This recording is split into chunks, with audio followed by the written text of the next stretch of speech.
So you want to multiclass, or you heard a little bit about it, or maybe you just don't know what exactly this is, but you heard it should be nice and cool. Well, either way, in this video we will go over a few things which I hope give you a little bit of a better overview over this whole topic. So let's dive right in. You have to imagine, the starting process of every playthrough is the same. You create your character and you choose your main class. So, chosen and created, you have your character with your main class.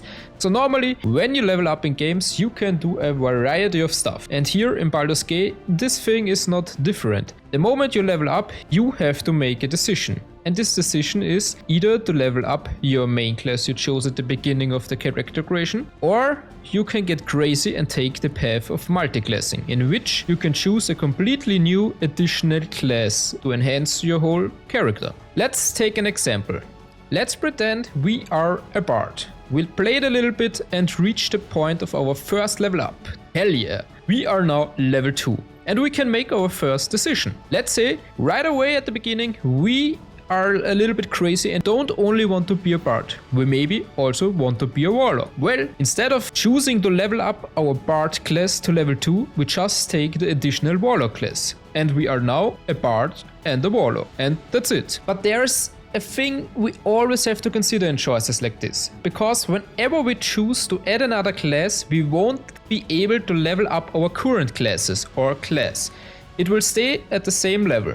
Which means, let's pretend our character is level 6 and we only leveled up our bard class until to this point.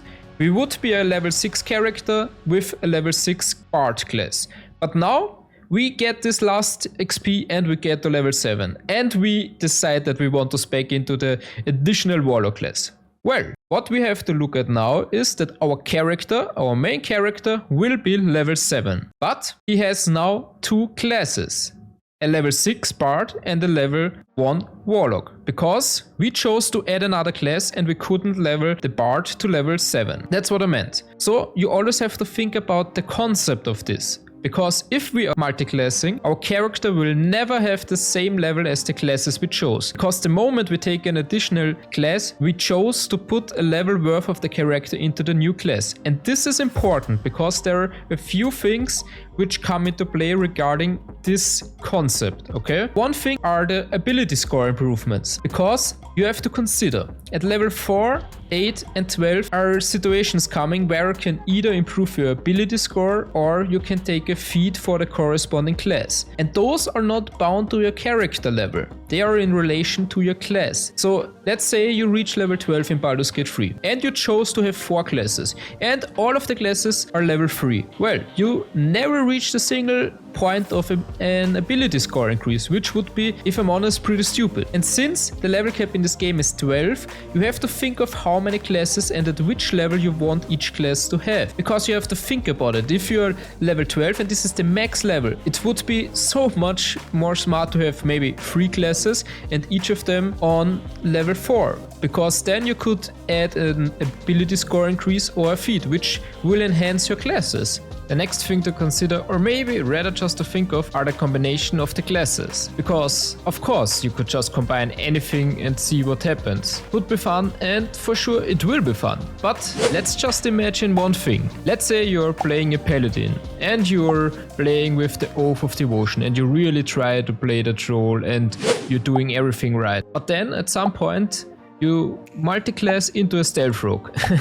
Let's just imagine. And then every time you attack from stealth, you would break your oath. So, I mean, yes, of course, it doesn't make sense, but you just have to think about it. Not all of the combinations make sense. Just a thing to consider. And another big thing is what primary ability scores the classes are using. Because if your main class would be one with the main ability score of strength, then you probably want to build around this ability, and then you probably want to build around that ability that you chose for that class. Because if you're choosing another class which needs the exact opposite, it could get hard. Because in the character character creation, you only have a limited amount of ability score points to distribute. And if you're having two opposite sides, well, yeah, you would have to spread them everywhere just a little. And this is probably not as good as specializing in a few less and pump them really high up. So after we talked so much about things we have to consider and what we have to look at and what mistakes we should avoid, is it even worth it? The short answer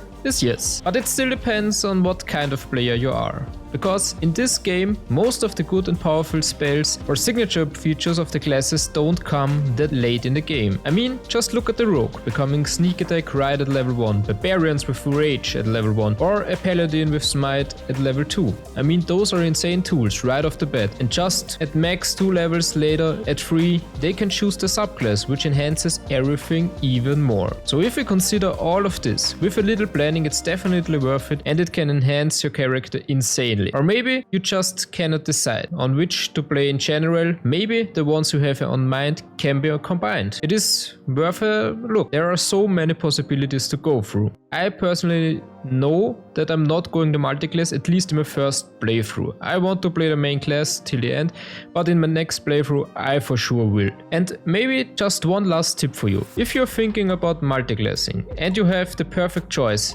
be aware that some things won't add up. Like if you're playing two martial classes, the attack of them won't stack. Or if you're playing two classes with spell slots, they won't just add up. They will orientate off of the main and first class. Those things would just be too overpowered, so they have to be a little bit balanced. So just think about it. But that's basically it. If I forgot something, please just let me know. Otherwise, enjoy your thought process, and if you're unsure of what combinations make sense or you should play, I can make another video regarding this if you, of course, want. Otherwise, just look it up. There are so many recommendations online.